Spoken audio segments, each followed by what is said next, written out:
My name is Lynn Schultz, and I teach evening industrial welding.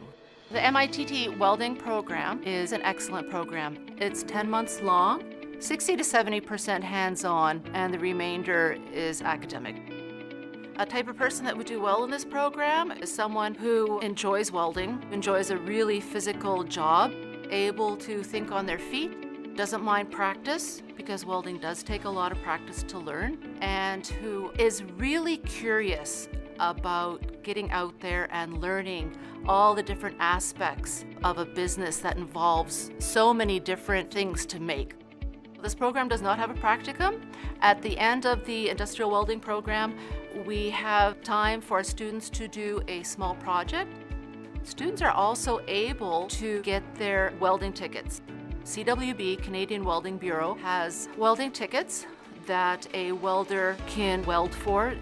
You weld a certain type of plate, and if the welds on that are correctly done, then that welder gets a ticket stating they can weld that process and in that position. Welding is a career choice. It's a challenging career path, and it's fun, and one gets to play with fire and make stuff. It's an excellent career choice.